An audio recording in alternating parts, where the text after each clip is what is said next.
Yo, what's up mga kadilim? First day of school ng aking baby, Max Payne. So ayan, maghahatid ako sa kanya. Ayan na siya, palabas na siya ng bahay. Ayan, kanta-kanta naman ng baby ko na yan. Tapos yan, naglalakad na kami, papasok ng school. Yan, pinagpahay ko siya. Kasama namin ng tita Nenet niya kasi siya ang nakakaalam ng room. Ako hindi ko alam, hindi ako naka-attend ng brigada noon. Yan. Tapos yan, paakit na kami ng hagdanan. Yan, di ba? Third floor pa po kami yan. Yan, nag-inaangat niya yung palda niya. Ewan ko maluwag. Yan, nagulo na. Yan, pagod-pagod ba? Third floor ba naman kasi? Pero, alam ko worth it naman yan. So, ayan. Di ba? Ang cute-cute niya. Ayan, pinag-hi ko siya dyan. Kaso nga lang, parang mahihain. Ayan, kaya maliit lang yung hi niya. Diyan ako siya pinuwesto kasi may electric fan dyan.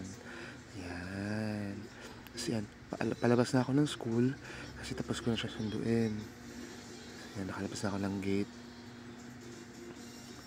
Tapos ayan, nasa bahay na ako niyan at meron na akong obligasyon. Ito, ang magbantay ng bata. Ayan, diba? Asawa ng isang online seller. Ito yan, lalabas na ulit ako. Ayan, kamot-kamot pa kasi naalimpungatan ako. Ayan, ini-start ko na si Bombay RFI.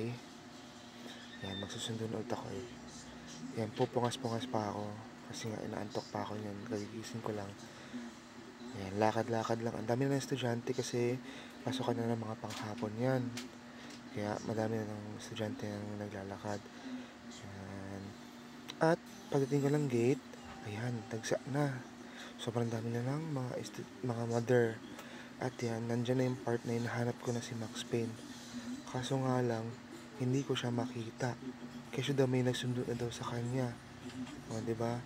Imbis na si Max Payne, ito ang kasama ko.